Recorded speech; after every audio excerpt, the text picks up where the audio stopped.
ዛሬ እግዚአብሔር መናገር የፈለገው ምንድነው ካላችሁ ብቻዬን እሰራለሁ፣ ብቻዬን እመራችኋለሁ፣ ብቻዬን ይዛችኋለሁ፣ ብቻዬን እደግፋችኋለሁ ሌላ አምላክ ሳይኖር በጌታ በኢየሱስ ክርስቶስም በጌዲዮን ላይ የመጣ ብርታት በእናንተ ላይ ይምጣ። ድል ከጥንካሬ ብዛት አይመጣም፣ ከፈረሰኛም ብዛት አይመጣም፣ ከሰረገላም ብዛት አይመጣም። የሚመጣው ከእግዚአብሔር ጸጋ ነው፣ ከእግዚአብሔር ምሕረት፣ ከእግዚአብሔር መገኘት ነው። ወደኔ ጩኹ እኔም እሰማችኋለሁ፣ ወደኔ ተመለሱ እኔም ደግሞ እመለሳለሁ። አንዳንዶቻችን እኮ ቤተክርስቲያን ቀርተን ቤት ስንውል እኮ ምንድነው የምናደርገው? ቲክታክ ላይ፣ ፌስቡክ ላይ፣ ሶሻል ሚዲያዎች ላይ፣ የተለያዩ ሶሻል ፕላትፎርሞች ላይ እነሱ ላይ ተተክለን እኮ ነው የምንቀረው። እና እነሱ ምን ሆኑ ማለት ነው? ጣዖት ሆኑ ማለት ነው። የእግዚአብሔርን ቦታ ተክተዋል።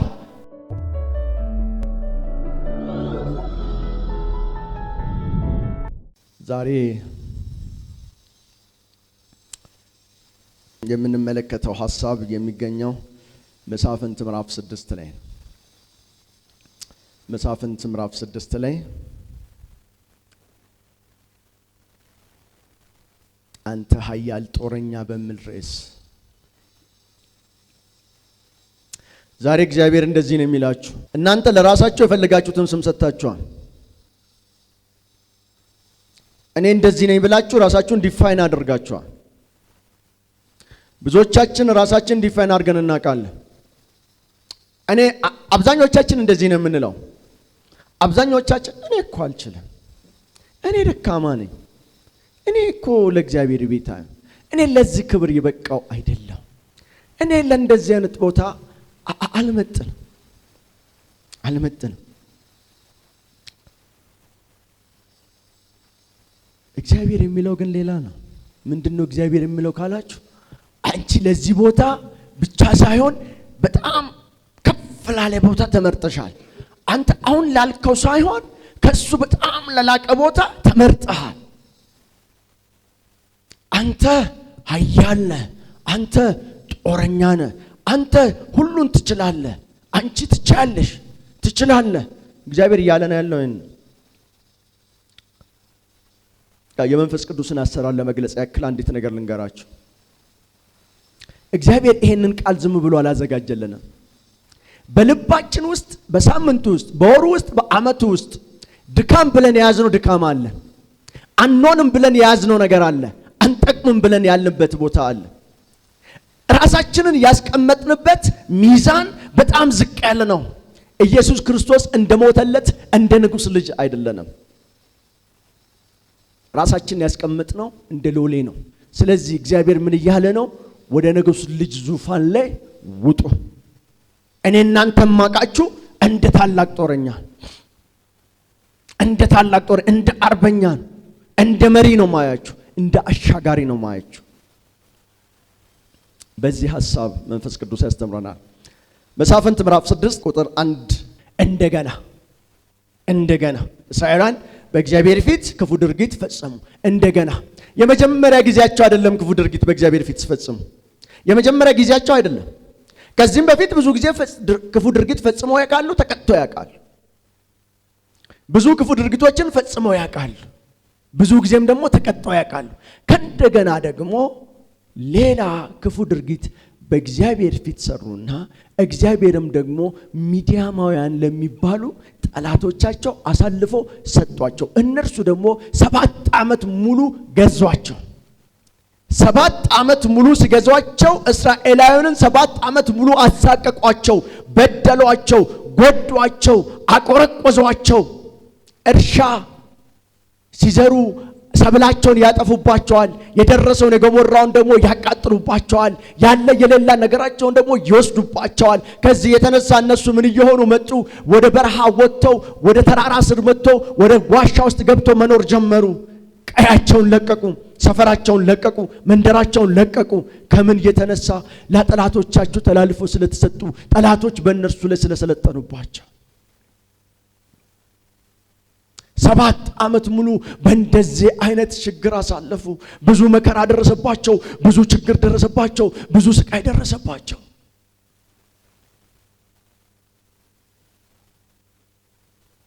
ከዚያ ከብዙ ስቃይ በኋላ እጅግ ምርር ካላቸው በኋላ ድካማቸው በረታ፣ ስቃያቸው በረታ፣ ረሃቡ በረታ፣ ጠኔው በረታ፣ ሞቱ እንግልቱ በረታ፣ ጭቆናው በረታ። ሲበረታ በጣም ሲበረታባቸው እንደዚህ ቁጥር 6 ላይ ስትመጡ ሚዲያማውያን እስራኤላውያን ችግር ላይ ስለጣሏቸው ይረዳቸው ዘንድ ወደ እግዚአብሔር ጮሁ። ምን ያረጋቸው ዘንድ? ይረዳቸው ዘንድ ወደ እግዚአብሔር ጮሁ።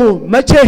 ችግሩ በበረታባቸው ሰዓት፣ ጭንቀቱ በበረታባቸው ሰዓት፣ ስቃዩ በበረታባቸው ሰዓት። ስለ እስራኤላውያን ላወራላችሁ አይደለም። ሁላችንም እግዚአብሔርን እንደገና በድለነው እናውቃለን። በፊት ከበደልነው ሌላ በድለነው እናውቃለን። እንደ ተማረ ሰው ተምረን መተን እንኳን አሁን ድጋሚ እንበድለዋለን። ሌላ ምሕረት አስፈልጎን ሳለ ምሕረት እንዴት እንደሚጠየቅ እንኳን ማናቅ ብዙ ሰዎች አሉ። እግዚአብሔርን መበደላችን ሳይታወቀን እግዚአብሔር ለጠላት አሳልፎ ሰጠን። ጠላት ሲቀልድብን፣ በቁስል ሲመታን፣ በህመም ሲመታን፣ በደዌ ሲመታን፣ ልጆቻችን ሲወስድብን፣ ሀብታችን ንብረታችን ሲወስድብን የማንነቃ ሰዎች አለን። ሲያሰቃየን፣ እርሻችንን ሰብላችንን ሲያጠፋ፣ ስራችንን ሲያባክን፣ ቤታችን ውስጥ በረከት እንዳይኖር ሲያደርግ፣ አስቤዛውን ሲበላ፣ ዱቄቱን ሲጨርስ፣ ዘይቱን ሲጨርስ የማንባነን ሰዎች የማንነቃ ሰዎች አለን። መንፈስ ቅዱስ ዛሬ የሚናገረው ስለዚህ ነው። በረከታችን ሲመታ ምን ሆነን ነው? እግዚአብሔርን ምን አሳዝነን ነው? ለጠላት አሳልፎ ሰጥቶን ሊሆን ይችላል እኮ። ወደ እግዚአብሔር መጮህ አለብን፣ ምሕረት መጠየቅ አለብን፣ ይቅርታን መጠየቅ አለብን የማንል ሰዎች አለን። ይሄ ያልበራልን ሳይበራልን ቀልቶ የእግዚአብሔርን ምሕረት እንዳንጠይቅ ሳይበራልን ቀርቶ 7 ዓመት ሙሉ በግዞት ውስጥ፣ 7 ዓመት ሙሉ በችግር ውስጥ፣ 7 ዓመት ሙሉ በህመም ውስጥ፣ 7 ዓመት ሙሉ በስቃይ ውስጥ፣ በጠኔ ውስጥ፣ በረሃብ ውስጥ፣ በመጠማት ውስጥ፣ ጤና በማጣት ውስጥ፣ ሰላም በማጣት ውስጥ፣ ከጎረቤት ውስጥ አተካራ ውስጥ በመግባት ውስጥ፣ ሰፈሩ መንደሩ ጠላት አድርጎ እናንተን በማሳደድ ውስጥ ስታሳልፉ እኛ ስናሳልፍ ምን ሆነን ነው? ምናልባት እግዚአብሔርን አሳዝነ ነው ለጠላቶቻችን አሳልፈን ሰጥቶን ሊሆን ይችላል እኮ። ወደ እግዚአብሔር እንመለስ እንጂ ወደ እግዚአብሔር እንጩ ብለን የማናስተውል ሰዎች አለን። ዛሬ እግዚአብሔር እንደዚህ ይላል፣ እንደገና ካሳዘናችሁኝ፣ እንደገና ከበደላችሁኝ፣ እኔ ደግሞ ለጠላቶቻችሁ አሳልፌ ከሰጠኋችሁ፣ መከራ ከደረሰባችሁ፣ ስቃይ ከደረሰባችሁ፣ ኑሮ ከከበዳችሁ፣ በረከታችሁ ሁሉ ከተበላ፣ ጤናችሁ ከተመታ፣ ሰፈራችሁ መንደራችሁ ለኑሮ ምቹ ካልሆነላችሁ ወደ እኔ ጩሁ፣ እኔም እሰማችኋለሁ። ወደ እኔ ተመለሱ፣ እኔም ደግሞ እመለሳለሁ። እግዚአብሔር የሚናገረው ይህንን ነው። ለመሆኑ የእስራኤል ጥፋት ምን ነበር? የእስራኤል ሕዝቦች ጥፋታቸው ምን ነበር? የእስራኤል ሕዝቦች እግዚአብሔር ብቻውን ምድረ በዳ ላይ እየመራ ካወጣቸው በኋላ ብቻውን ሌላ አማልክት ሳይኖሩ ብቻውን ከመራቸው በኋላ የእስራኤል ልጆች ግን ጠግበው የሐሰት ነቢያትን አማልክትን ማምለካቸውን ታስታውሳላችሁ። የጣዖት አማልክታትን ማምለካቸውን ታስታውሳላችሁ። እነዚህ ሰዎች እግዚአብሔርን ከዚህም ቀደም አሳዝነው የሚያውቁ ቢሆንም እንኳን በዚህኛው ደግሞ የበለጠ አሳዘኑት። እንደገና ነው ያሳዘኑት። እንደገና አሳዘኑት። ምን በማድረግ አሳዘኑት? አሼራን በማምለክ በዓል የሚባሉትን የሐሰት አማልክቶችን በማምለክ እግዚአብሔርን እጅግ አድርገው አሳዘኑት። እግዚአብሔር አዘነባቸው። እግዚአብሔር ስላዘነባቸው፣ እግዚአብሔር ስለተቆጣ፣ ስለዚህ ለጠላቶቻቸው አሳልፎ ሰጣቸው። ጠላቶቻቸው ሰልጥነውባቸው እያሰቃዩአቸው 7 ዓመት ሙሉ ገዟቸው። እግዚአብሔር የአሞራውያንን አማልክት የጣዖት አማልክትን አታምልኩ ብሎ ከነገራቸው በኋላ እግዚአብሔርን አላዳመጡትም። ምናልባት ዛሬ እግዚአብሔር እየነገረን ደጋግሞ እየነገረን የማናዳምጠው ነገር አለ። በሙሉ ልባችሁ፣ በሙሉ ሐሳባችሁ፣ በሙሉ ነፍሳችሁ፣ በፍጹም ነፍሳችሁ፣ በፍጹም ልባችሁ፣ በፍጹም ሐሳባችሁ እኔን ውደዱኝ እያለ ከፍቅራችን ላይ ለእግዚአብሔር ከሚሄደው ፍቅር ላይ ቀንሰን የምንወደው ነገር ያለ ይኖር ይሆንን? ቆርሰን የምንሰጠው ፍቅር ምናልባት ጣዖት፣ በዚህ ዘመን ጣዖት ማለት እንደዛ ጊዜ እንደ ጥጃ ምስል አይደለም፣ እንደ አሼራም ምስል አይደለም፣ እንደ በዓልም ምስል አይደለም። በዚህ ዘመን ግን ጣዖት የሆነው ገንዘብ ጣዖት ነው፣ ልጅ ጣዖት ነው፣ ባል ጣዖት ነው፣ ሚስት ጣዖት ነው፣ ንብረት ጣዖት ነው፣ ቤት ጣዖት ነው፣ መኪና ጣዖት ነው። የተለያዩ ነገሮች አሉ ለእግዚአብሔር ልንሰጥ የሚገባውን ፍቅር የሚወስዱብን፣ ለእግዚአብሔር መስጠት ያለብንን ጊዜ የሚወስዱብን። ቤተክርስቲያን መተን እንኳን ከወንድሞችና ከእህቶች ጋር ህብረት አድርገን በህብረት ውስጥ የሚወርደውን የእግዚአብሔርን በረከት ተካፍለን እንዳንሄድ ቤት የሚያስቀሩን የሚያስሩን፣ በየካፌ የሚገትሩን፣ በየመጠጥና በየምግብ ቤቱ የሚያስቀምጡን፣ ከእግዚአብሔር ሀልወት የሚሰውሩን በርካታ ነገሮች አሉ። እነሱ ማለት ጣዖቶቻችን ናቸው። ጣዖቶቻችን ናቸው። ስለ እስራኤል መናገር ፈልገው አይደለም፣ ስላለፈው ታሪክ እግዚአብሔር መናገር ፈልገው አይደለም። ለኛ ዛሬ እግዚአብሔር መናገር የፈለገው ነገር ግን አለ። ምንድነው? ዛሬ በእኔና በእናንተ መካከል ጣልቃ ገባው እያለ ነው። ቀድሞ ተሰጡኝ የነበረውን ፍቅር እንዳትሰጡኝ ያደረገው ምንድነው? የቀነሰው ነገር ምንድነው?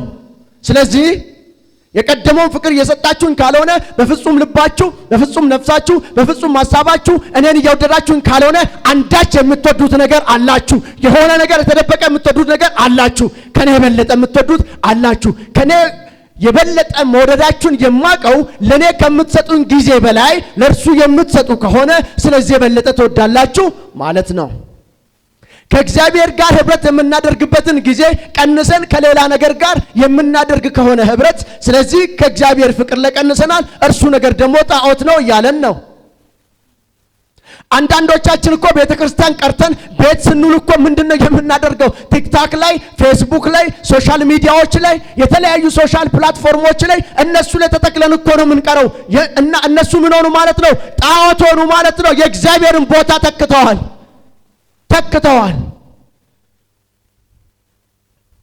አንዳንዶቻችን ቢዝነስ ከፍተን በቢዝነሱ የባረከን እግዚአብሔር ሆኖ ሳለ አይ ቢዝነሳችን ስራው እኮ ስለፈለገኝ እኔ ከሌለው ስራው ስለማይሰራ ስራው ጋር ሄጄ ነው ብለን እና ስራው በልጦ የእግዚአብሔርን ቦታ ከወሰደ ስራ አማልክት ሆኖብሃል፣ ጣዖት ሆኖብሃል፣ ስራው ጣዖት ሆኖብሃል።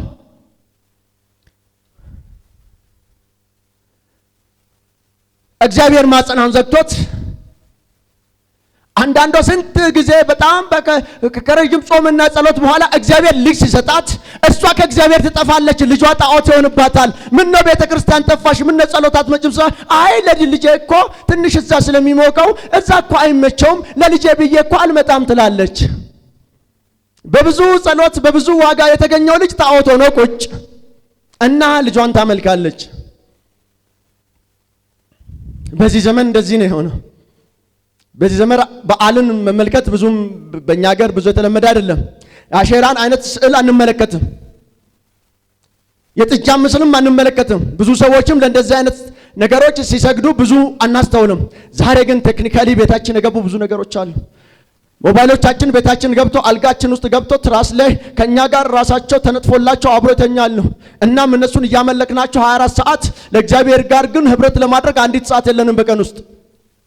ሲሆን የቀን አስራት እንኳን አውጡ ብንባል እኮ 2 ሰዓት ከምናምን ደቂቃ ለእግዚአብሔር ይገባው ነበር። የራሱ የጊዜ አምላክ ለሆነው የጊዜ አምላክ ለሆነው የንብረት አምላክ ለሆነው የጤና አምላክ ለሆነው አልጋን ለሰጠን፣ ፍራሽ ለሰጠን፣ ቤት ለሰጠን፣ ማረፊያ ለሰጠን ለእርሱ እኮ የምንሰዋ ከእሱ ጋር ህብረት የምናደርግበት ጊዜ ያስፈልገን ነበር።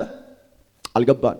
እግዚአብሔር ደጋግሞ ይህን ለእስራኤል ልጆች ከነገራቸው በኋላ እነሱም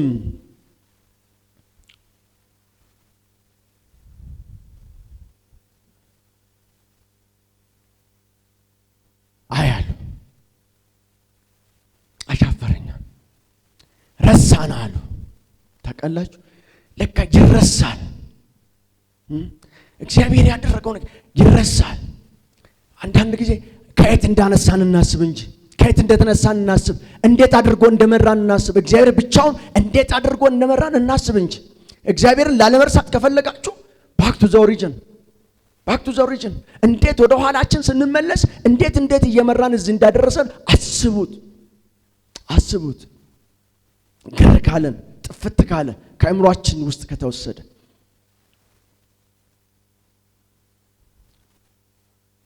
እና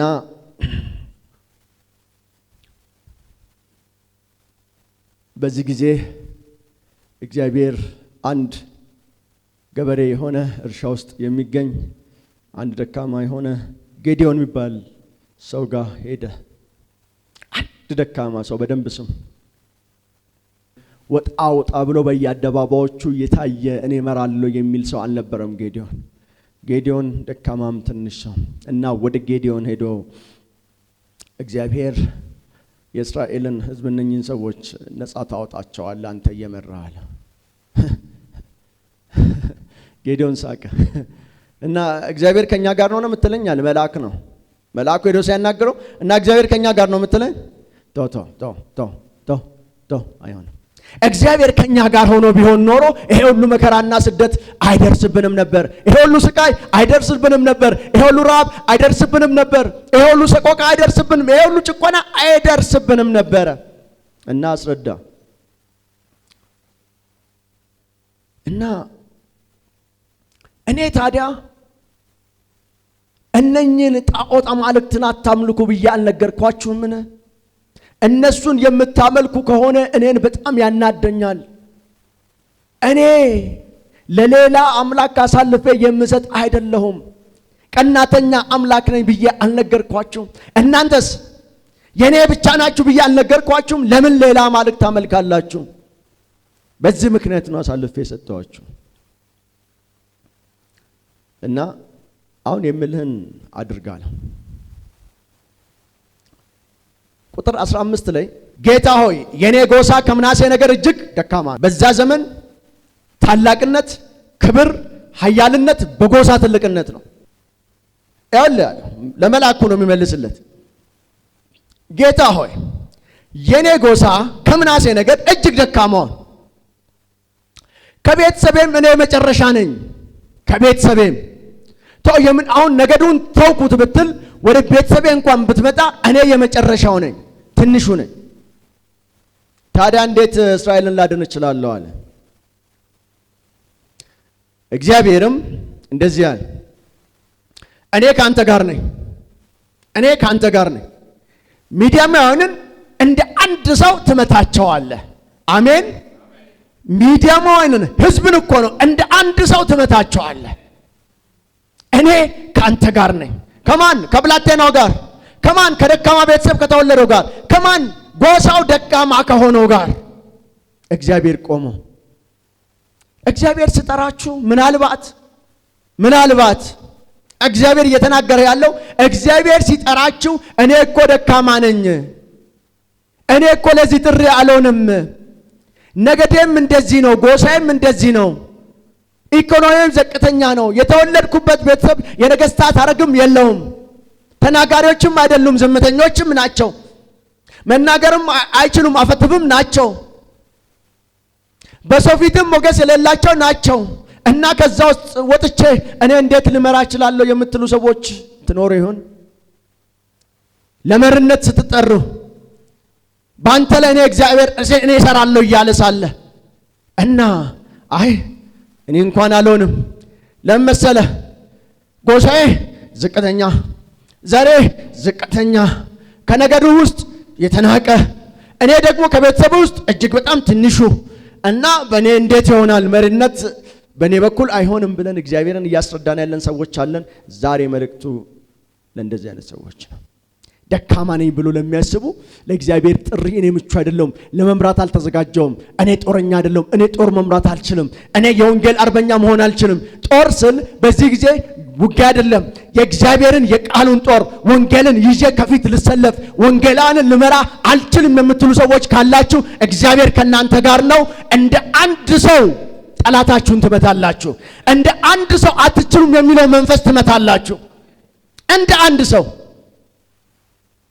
ጠላቶቻችሁ ሺህ ቢሆኑ እግዚአብሔር ከናንተ ጋር ስለሆነ እንደ አንድ ሰው ትመታችኋላችሁ። ክብር ለእግዚአብሔር ነው። እና ጌዲዮን ተጠራጣሪ ነው። ጌዲዮንን እግዚአብሔር ያነሳበት ምክንያት በምሳሌ ላስረዳን ስለፈለገ ተጠራጣሪ ነው።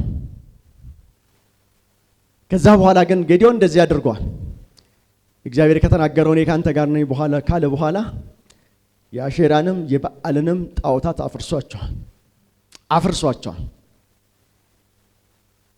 አፈረሰ። ካፈረሰ በኋላ ተጠራጠረ። እግዚአብሔር ያለውን አምኖ አፈረሰ። ካፈረሰ በኋላ የአካባቢው ሰዎች ጣዖቱን ያፈረሰብን ያንተ ልጅ ስለሆነ አባቱ ጋር መጡና ልጅን አሳልፈስተን እንገለዋለን አሉት። እንግዲህ እናንተ የምታመልኩት ይሄ አሼራና በዓል የምትሉት አምላክ ነው ካላችሁ ራሱን ይከላከል እንጂ እናንተ ለምንድን ነው ጥብቅና የምትቆሙት አለ። ሰዎቹ ወደ ማስተዋል መጡ። አሃ አምላክ ከሆነ ራሱን መከላከል አለበት ለካ። አዎ የእውነት አምላክ ነው ብለው የሚከተሉ እንዴ ያሉ የሆነ መገለጥ ላይ መጡ። ለምንድን ነው የምንከራከርለት ታዲያ? ራሱ ይከራከራ፣ ራሱ ለራሱ ይከላከል። ሲፈርስ ለምን አልተከላከለም? አምላክ ከሆነ አሼራ ለምን አልተከላከለም? በዓል ይሄ ካለፈ በኋላ ተጠራጣሪ ነው ጌዲዮን። እንደኔና እንደናንተ ነው፣ ምንም ልዩነት የለውም። ተጠራጣሪ ነው። ጌታ ሆይ ያልካት ነገር ግን እውነት ከሆነች አለ አትቆጣኝና ያልካት ነገር እውነት ከሆነች አንተ ተናገርካት ነገር እውነት ከሆነች እስራኤልን መርጬ ነፃ ማውጣቸው እኔ ከሆንኩኝ ጦሩን መርጬ ምድያምን ማሸንፈው እኔ ከሆንኩኝ አንተ ከኔ ጋር እንደምትሆን በጣም እርግጠኛ መሆን እፈልጋለሁ እና ባትቆጣኝና አንዲት ነገር ብጠይቅ አለው። ቁጥር 36 ላይ ስትመጡ በተናገርከው መሰረት እስራኤላንን በእጄ የምታድናቸው ከሆነ እነሆ የበግ ጠጉር ባዘቶ በአውድማው ላይ አኖራለሁ። ምድሩ በሙሉ ደረቅ ሆኖ ባዘቶ ብቻ ጤዛ ቢኖር እንዳልከው እስራኤላን በእጄ እንደምታድናቸው አውቃለሁ ብሎ እግዚአብሔርን ጠየቀ። እግዚአብሔርም ሰማው። ከዛ ማታ እንደዛ አድርጎ ጠዋት ሄደ። ሲሄድ ምድሩ እንዳለ ደረቅ ነው። መሀል ለሱ ያስቀምጣት ባዘቷዋ ግን ውሃ ይዛለች። ሲጨምቃት አንድ ቆሬም ውሃ የሚሞላ ውሃ ወጣ። አሃ አለ። አሃ እግዚአብሔር ያላት ነገር ትክክል ነች፣ በቃ እኔ ነኝ የምመራው አለ እና ተመለሰ። ቆይ አንዴ አለ አትቆጣኛል። አንዲት ጊዜ ደግሞ ከኔ ጋር ከሆንክ አንተ እኔ ከሆንኩኝ አንድ አትቆጣ፣ አንድ ደግሞ ሁለተኛ ምልክት ስጠኛል። ምልክት ስለምንወድ ነው፣ በምልክት ምናምን ስለሆነ አንዲት ደግሞ ሌላ ስጠኝ።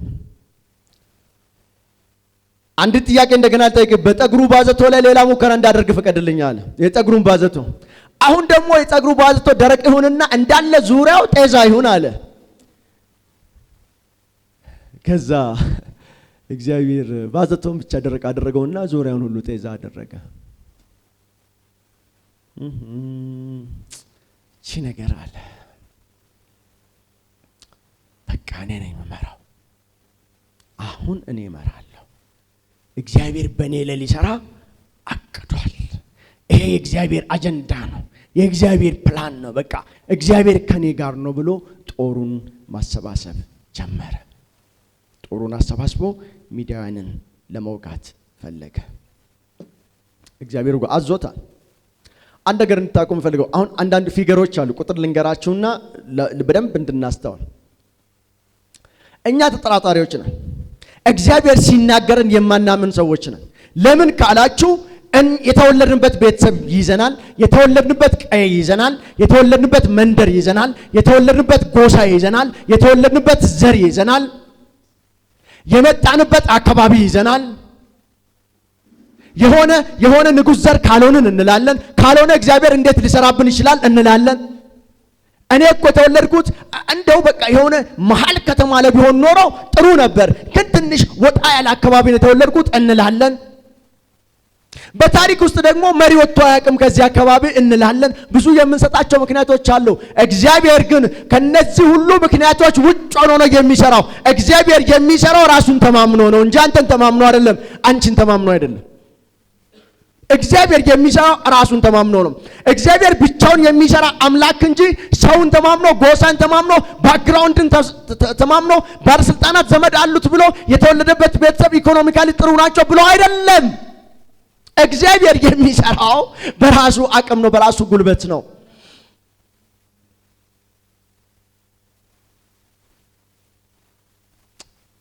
ዳዊት እንደዚህ ያለ እነዚያም በፈረስ እነዚህም በሰረገላ ይታመናል፣ እኛ ግን በእግዚአብሔር ስም እንታመናለን። የእግዚአብሔር ስም የጸና ግንብ ነው። ክብር ለእግዚአብሔር። ከዚህ በኋላ የሚዲያማውያን ጦር 135,000 ነው። የጠላት ጦር 135,000 ነው። 135,000 ያለውን ጦር ለመውጋት ጌዴዎን 32,000 ጦር አዘጋጀ። 32,000 የሚሆኑትን ካዘጋጀ በኋላ እግዚአብሔር እንደዚህ ያለው፣ ጌዴዎን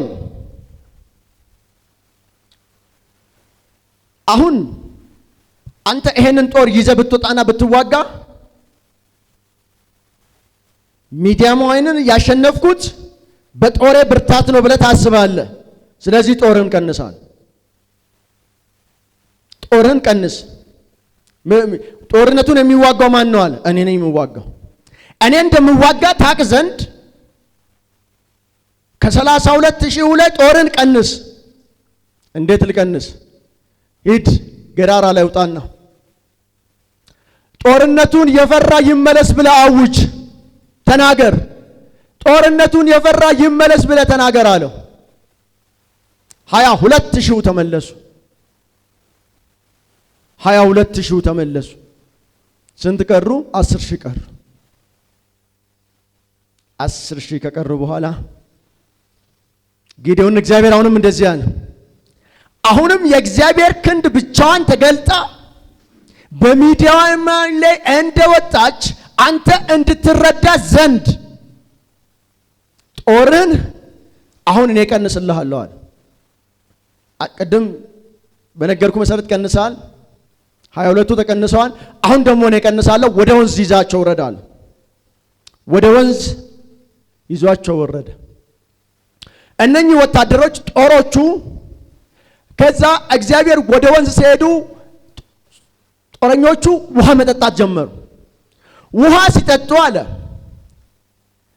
አንዳንዶቹ በእጃቸው ውሃውን ይጨልፉትና እንደ ውሻ በምላሳቸው ላጥ እያደረጉ አካባቢውን እያዩ ይጠጣሉ። ሌሎቹ ደግሞ በጉልበታቸው ተንበርክከው አካባቢውን ሳይቃኙ ውሃውን ብቻ ይጠጡታል። በደንብ ስሙኝ። እዚህ ጋር እግዚአብሔር በእነዚህ ቁጥሮች ምን መናገር ፈልገው ነው? እነኚህ ተንበርክከው የሚጠጡ ወንዙ ላይ አፋቸውን ከቶ የሚጠጡ ንቃት የላቸውም። ጦርነት ላይ ንቃት ያላቸው አይደሉም። አካባቢያቸውን የሚያዩ ቪጂለንት አይደሉም። ንቀት ያለው አይደሉም። ሰነፍ ናቸው። ጥቃት ውሃ እየጠጡ እያሉ ጥቃት ሊደርስባቸው የሚችል አይነት ጦረኞች ናቸው። እነኚህስ በእጃቸው ይዘው ሰፈራቸውን እየቃኙ አካባቢያቸውን እየቃኙ ውሃውን ከውሃ ውስጥ እየጨለፉ እንደዚህ የሚጠጡቱ እነዚህ ደግሞ ምንድን ናቸው? ንቁ ናቸው። አካባቢያቸውን በንቃት የሚጠባበቁ ናቸው። ስራቸውን በአግባቡ የሚሰሩ ናቸው። እነኛስ ሰነፍ ናቸው። ወታደር ናቸው፣ ጦረኞች ናቸው። ከጦረኞች መካከል ግን ሰነፎቹ ጦረኞች ናቸው። እነኚህ ግን ንቅት ያሉ ብርትት ያሉ አማኞች መካከል ላይ አንዳንድ ክርስቲያኖች አሉ። ኢየሱስ ክርስቶስን ተግተው የማይጠብቁ ዛሬ አሁን ይመጣል ብለው የማይጠብቁ አሉ። ተኝቶ የሚጠብቁ አሉ። ሌሎቹስ ተግተው የሚጠብቁ አሉ። ኢየሱስ ክርስቶስ ሊመጣ ነው፣ እነሆ በደጅ ነው እያሉ የሚጠብቁ አሉ። ንቅት ያሉ ንቃት ያላቸው ናቸው። እና እግዚአብሔር እንደዚህ አለ 300ዎቹ ውሃውን በእጃቸው ጨልፎ እየጠጡት ስለሆነ እነኚህን 300ዎቹን ታስቀርና የተቀሩትን ትመልሳቸዋለህ። ጌዴዎን እግዚአብሔር እንደተናገረ አደረገ። 300ዎቹን ብቻ ይዞ ለጦርነት ወጣ። ስንቱን ሊያሸንፍ? 130,000ን ለማሸነፍ 300 ወታደር ይዞ ወጣ። እግዚአብሔር ከሱ ጋር እንደሆነ እንዲታወቅ እና በ300 ወታደር 135,000 ወታደሮችን ፈጃቸው። ሚዲያምንን ጨረሳቸው። እግዚአብሔር በመሃል ገብቶ እርስ በርስ እንዲገዳደሉ አደረጋቸው እና እግዚአብሔር ክንዱን ገለጸ። እግዚአብሔር ብቻውን እንደሚሰራ አሳየ። ዛሬ እግዚአብሔር መናገር የፈለገው ምንድነው ካላችሁ ብቻዬን እሰራለሁ፣ ብቻዬን እመራችኋለሁ፣ ብቻዬን ይዛችኋለሁ፣ ብቻዬን እደግፋችኋለሁ ሌላ አምላክ ሳይኖር በጌታ በኢየሱስ ክርስቶስም በጌዴዎን ላይ የመጣ ብርታት በእናንተ ላይ ይምጣ። እግዚአብሔር አምላክ ጌዴዎንን እንደደገፈው እናንተን ይደግፋችሁ። ጌዴዎንን መሪ እንዳደረገ እናንተን መሪ ያድርጋችሁ። ከበስተጀርባ ያለው የትኛውም ድክመታችሁ አያዛችሁ። በጌታ በኢየሱስ ክርስቶስም ወደፊት ጉጡ።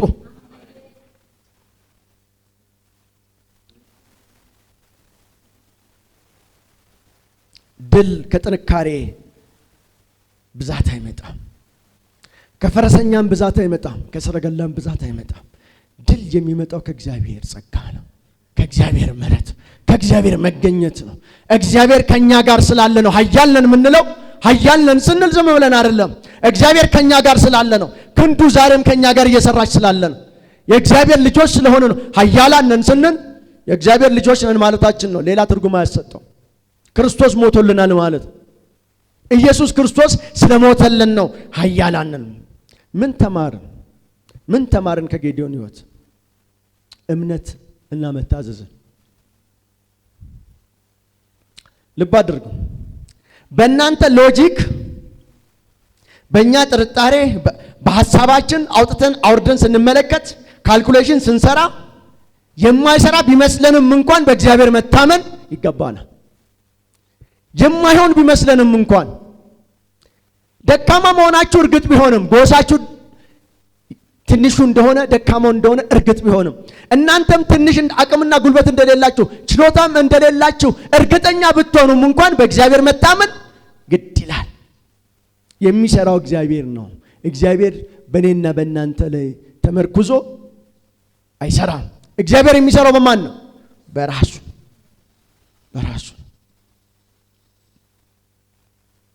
እግዚአብሔርን መታዘዝ ይገባናል። ባይመስለንም ስለመሰለን እኮ አይደል፣ ባይመስለን ኮንዲሽን አያስፈልግም።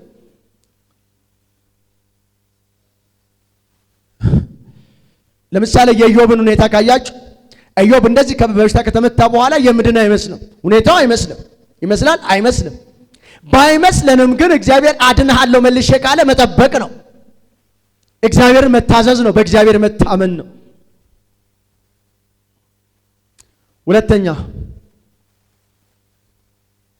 የእግዚአብሔር ኃይል በድካማችን ውስጥ እንደሚገለጥ እርግጠኛ መሆን። ጳውሎስ ሲናገር እንደዚህ ይላል፣ ኃይልህ በድካሜ ይገለጻል። ኃይልህ በድካሜ ይገለጻል። ጌዴዎን ድካም ውስጥ የእግዚአብሔር ኃይል ተገለጠ። ጌዴዎን ደካማ ሆኖ ሳለ፣ አቅም የሌለ ሆኖ ሳለ፣ ታናሽ ሆኖ ሳለ፣ ብላት ሳይኖረው፣ ብቃት ሳይኖረው የእግዚአብሔር ግን አቅም ተገለጠ። የእግዚአብሔር ብርታት ተገለጠ። የእግዚአብሔር ጉልበት ተገለጠ። በኃይልና በብርታት አይደለም፣ በመንፈሱ እንጂ። ትህትና ያስፈልጋል። ትህትና ማለት እኔ አልችልም አንተ ግን ትችላለህ ብሎ ማመን ማለት ነው። ሂሚሊቲ ማለት ነው። ሃምብል መሆን። እኔ አልችልም አንተ ግን ትችላለህ፣ ውጣ ካልከኝ እወጣለሁ፣ ምታ ካልከኝ እመታለሁ፣ ተመለስ ካልከኝ እመለሳለሁ፣ አንተ ትችላለህ ብሎ በራስ አለመኩራራት ነው። በራስ አለመኩራራት፣ በራስ አቅም አለመኩራራት፣ እኔ ብቁ ነኝ አለ ማለት፣ እኔ እችላለሁ አለ ማለት ነው። እግዚአብሔር የሚሰራው በራሱ ብርታት ነው፣ በራሱ አቅም ነው። የእግዚአብሔር መንገድና የሰው መንገድ የተለያየ ነው። እኛ መከተል ያለብን የሰውን መንገድ ሳይሆን የእግዚአብሔርን መንገድ ነው። ጌዲዮን የራሱን መንገድ ተከትሎ ቢሆን ኖሮ እግዚአብሔር በእርግጥ ተስፋ አልቆረጠበትም። ጥርጣሬውን አልፎ በእርሱ ላይ ሰርቷል እና ጌዲዮን መጨረሻ ላይ የእግዚአብሔርን መንገድ ተከትሏል ካልከኝ እሺ፣ የእግዚአብሔርን መንገድ ባይከተል ኖሮ መጨረሻ ላይ 135,000 ያለውን ጦር በ300 ወታደር ወጋለሁ ብሎ አይወጣም ነበር። ዛሬስ እግዚአብሔር ምን እየተናገረ ነው? ውጡ ስለን እኛን ተማምኖ አይደለም ራሱን ተማምኖ ነው። አድርጉ ስለን እኛን ተማምኖ አይደለም ራሱን ተማምኖ ነው። አድራጊው እሱ ነው፣ ፈጣሪውም እሱ ነው። መንገድ የሚሆነው እውነት የሚሆነው ሕይወት የሚሆነው እርሱ ብቻ ነው። እርሱ ውጡ ካለን እንወጣለን፣ እርሱ አድርጉ ካለን እናደርጋለን፣ እርሱ አታድርጉ ካለን አናደርግም። መደገፍ ያለብን ያለምንም ሐሳብ መደገፍ ያለብን እግዚአብሔርን ብቻ ነው። የሰው ልጅ ሊደገፍ የሚገባው እግዚአብሔርን ብቻ ነው። መደገፍ ካለብን መደገፍ ያለብን እግዚአብሔርን ብቻ ነው። የሚደገፍ የሚመካ በማን ይመካ? በእግዚአብሔር ይመካ። መደገፍ ፈለጋችሁ፣ መመካት ፈለጋችሁ፣ መመካት የሚፈልግ ሁሉ በ135,000 ጦር ሳይሆን በብቸኛው በእግዚአብሔር በማይታየው ጦር ይመካ። እግዚአብሔር የማይታይ ጦር ነው ያለው። በአይን የማይታይ ጦር የማይዳሰስ ነው ያለው። አዎ እግዚአብሔር ጠላቶቻችን ላይ ጦሩን ሲያዘምትባቸው ስንት እንደሆኑ አውቃችሁ ታውቃላችሁ? አይታችሁስ ታውቃላችሁ? የማይታዩ ሺህ ጦሮች እንኳን ጦሮቹን በዙሪያችን እንኳን ያሰለፋቸውን የመላእክትን ብዛት እኮ አናውቃቸው። አሁን እንኳን የከበቡንን በዚህ መካከል ያሉትን የመላእክት ብዛት እንኳን አናውቅም።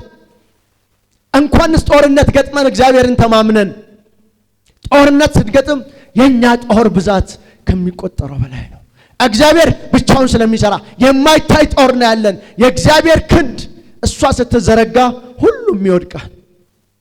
ጠንካራው ይወድቃል፣ አቅም ያለው ይወድቃል፣ ጉልበት ያለው ይወድቃል።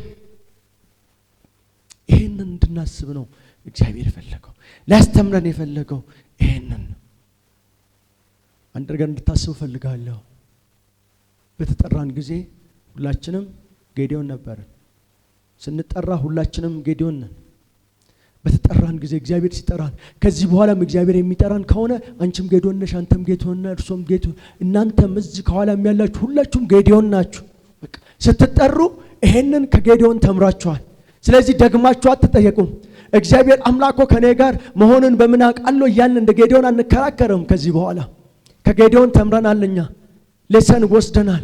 በእግዚአብሔር እንታመናለን፣ በእግዚአብሔር እንመካለን። እግዚአብሔር ከኛ ጋር ከሆነ እንደሚሆን እናውቃለን። ስለዚህ ምን እናደርጋለን? የእግዚአብሔርን እጅ ተማምነን እንወጣለን። ውጡ ስለን የምንመካው በእርሱ ነው፣ የምንታመነው በእርሱ ነው። እግዚአብሔር የጥበበኞችን ጥበብ ያሳፍር ዘንድ ደካሞችን መረጠ የሚለው ቃል ለዘላለም ታማኝ ሆኖ ይኖራል። ክብር ለኢየሱስ። ታማኝ ሆኖ ይኖራል። ደካሞችን መረጠ የሚለው እግዚአብሔር ደካማን የሚመርጥበት ምክንያት ምን እንደሆነ ታውቃላችሁ? የእግዚአብሔር ኃይል ብቻውን ይገለጥ ዘንድ። ሌላ አቅም የለውም። ሕዝብ ሁሉ ያውቃል፣ አገር ሁሉ ያውቃል። ብቻውን እግዚአብሔር እንደሰራ እንዲታወቅ ዘንድ እና ብቻውን እግዚአብሔር ከመስራቱ የተነሳ ሰዎች ወደ እግዚአብሔር እውነት እንዲመጡ ዘንድ ነው። ወንጌል እንዲሰበክ ነው። ጌዲዮን የተመረጠበት ምክንያት ወንጌል እንዲሰበክ ነው። የጌዲዮን ምርጫ እግዚአብሔር ጌዲዮንን ሲመርጥ እግዚአብሔር ብቻውን አምላክ እንደሆነ እንዲታወቅለት ስለፈለገ ነው። በደካማ ላይ የምሰራ ነኝ፣ በደካማ ላይ ሆኜ ድንቅን ማደርግ እኔ ነኝ፣ የማሸንፍ እኔ ነኝ ብሎ እግዚአብሔር ሲናገር ነው። ክብር ለእግዚአብሔር ይሁን። አጭር ጸሎት አድርገን ጨርስ።